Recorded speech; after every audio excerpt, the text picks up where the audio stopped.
안녕하세요. 기능재활 트레이닝 협회입니다. 오늘은 뇌졸중 재활에 필요한 필수 이론, 신경가소성에 대해서 알아보도록 하겠습니다. 신경가소성은 다 한 번씩 들어봤을 거고 다 알고 계실 건데요. 이거를 치료사분들은 어떻게 치료에 적용할 수 있게 이해하고 있어야 되는지, 혹은 환자분들은 이것을 어떻게 이해하고 치료에 참여해야 되는지 한번 이 부분을 알아보도록 하겠습니다. 일단 신경가소성이 뭐냐라고 하면, 신경가소성은 뇌가 스스로 신경회로를 바꾸는 능력이라고 되어 있습니다. 이게 무슨 말이냐라고 하면, 쉽게 말하면 스킬, 우리가 스킬을 배우고 싶을 때 배울 수 있는 능력을 말합니다. 이게 왜 중요하냐 하면, 옛날에는 이 뭔가를 습득하는 능력이 유년기 혹은 성장기에만 있다고 생각을 했거든요. 나이가 들어서 장년기가 되면 뭔가를 배우려고 해도 배울 수 없어. 뇌가 변화하지 않으니까, 뭐 이렇게 생각을 했다는 거죠. 신경 가소성 발생 X, 이렇게 생각을 했다는 겁니다.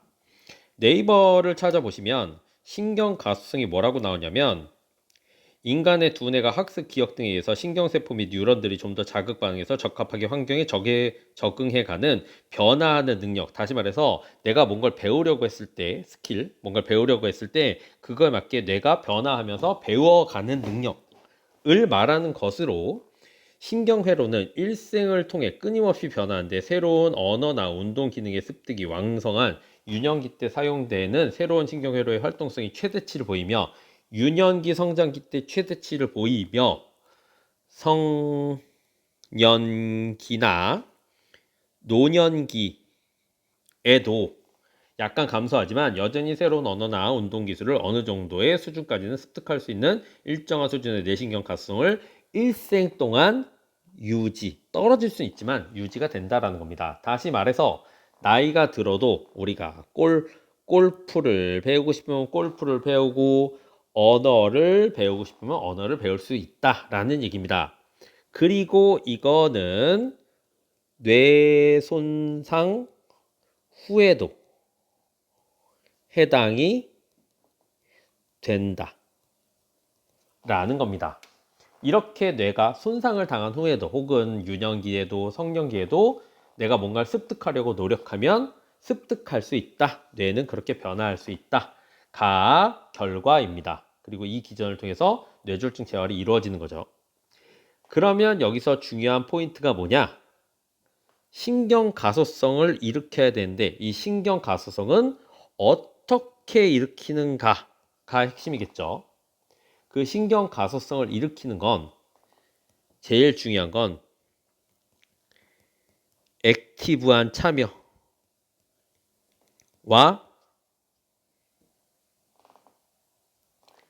반복 학습이라고 할 수 있습니다. 무슨 말이냐 하면, 우리가 이제 컴퓨터를 처음 배운다 그러면 왼쪽 손의 두 번째 손가락은 F에다 올려놓고요, 오른쪽 손가락의 두 번째 손가락은 H에다 올려놓고, 나머지 손가락은 연속돼서 쭉 올려놓고 타자 연습을 하게 됩니다. 화면에서 H가 아니지, 화면에서 S가 떴을 때 처음부터 우리가 네 번째 손가락으로 S를 치냐 하면 그렇지 않습니다. 계속 틀리고요, 막 딴 손가락 움직이고요. 그렇게 하다가 우리가 하다 보면 아 짜증나 하고 안 해 이러고 말다가 조금 몇 시간 쉬다가 다시 해봐야지 하고 참여를 해서 치다 보면, 그게 한 달, 두 달 가다 보면 우리가 화면에 F가 쓰면 자연스럽게 두 번째 손가락으로 F를 누르게 되고, 반사적으로 J가 뜨면 오른손에 두 번째 손가락으로 J를 또 치고, 이렇게 되는 거죠. 여기에 있어서 중요한 게 뭐냐? 반복적인 학습과 액티브한 참여, 이거라는 거죠. 만약에 컴퓨터 강사분이 내 손가락을 붙잡고 F가 눌러올 때마다 F가 뜰 때마다 F를 두 번째 손가락 자꾸 눌러줬다. 그러면 이게 늘어나겠습니까? 우리의 실력이 늘지 않습니다. 오류를 경험해도 내가 수정해 나가면서 계속 반복 학습을 해야 결국 스킬을 습득할 수 있다 라는 겁니다. 뇌졸중 재활도 똑같습니다. 핵심은 환자가 액티브하게 참여하는 게 1번이라고 할 수 있습니다. 아주 직접적으로 얘기하면 치료사가 패시브하게 움직여만 주거나 혹은 마사지만 한다고 해서 우리가 팔의 움직임 혹은 다리의 움직임을 배울 수 없다 라는 거죠. 이게 핵심입니다. 두 번째, 무한 반복. 한두 번 했다고 해서 이게 배워지는 게 아니라는 거죠. 적극적으로 참여하고 오늘 하고 내일 하고 모레 하고 반복해서 치료 시간 외에도 환자가 계속 연습을 해야 결국 우리가 팔다리 쓰는 것을 어떤 움직임을 습득할 수 있다는 겁니다. 예를 한번 들어보면 제 센터에 오시는 회원분 중에 한 분이 애시당초 손을 좀 썼어요. 손을 좀 썼는데 그럼 그분한테 제가 물어봤죠.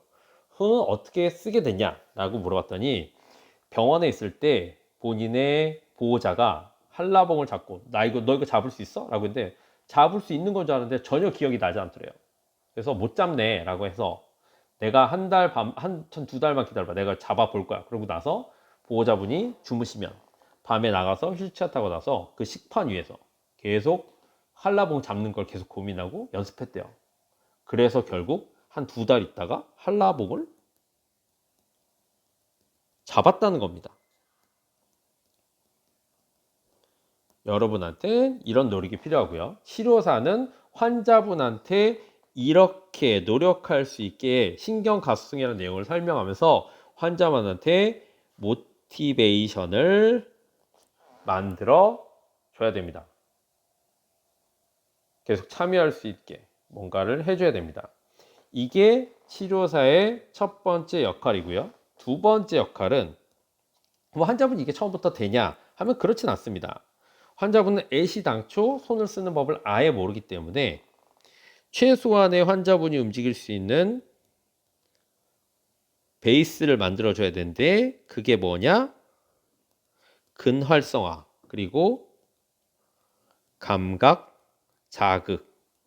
이 감각 자극이라는 건 단순하게 손가락을 긁으세요 이런 내용이 아니라 환자분이 움직임을 스스로 만들어낼 수 있게 여러 가지 방법을 제공하는 걸 말하는데 어쨌든 감각 자극을 하든 뭐라든 해서 환자분이 내가 어떤 근육을 움직이고 있구나 혹은 어떤 모션을 만들어내고 있구나를 알 수 있게 해주는 게 포인트라고 할 수 있습니다. 전체 치료에서 치료사가 하는 역할은 제가 생각하는 건 30%고 나머지 70%는 환자가 만드는 거고요. 대신 치료사가 이 30%를 잘 만들어주지 못하면 환자분은 70%를 애시당초 만들 수 없을 수 있다 라는 겁니다. 이 내용을 지금까지 말씀드린 내용, 신경가성은 뇌졸중 환자한테만 해당되는 내용이 아니라 우리가 일생을 살면서 뭔가 기술을 습득하는 그런 기전을 말하는 거고, 그렇기 때문에 뭔가를 배우려고 했을 때 가장 필요한 부분은 액티브한 참여와 반복 학습이다. 그리고 환자분들도 이 두 가지를 포인트로 해서 재활에 적극적으로 참여해야 된다. 이 부분을 치료사분도 이해하고 환자분도 납득시켜서 치료에 적극적으로 참여할 수 있게 만들어 주시면 좋을 것 같습니다. 오늘은 신경가소성에 대해서 알아봤습니다. 영상 시청해 주셔서 감사하고요. 그럼 다음 시간에 또 찾아뵙도록 하겠습니다.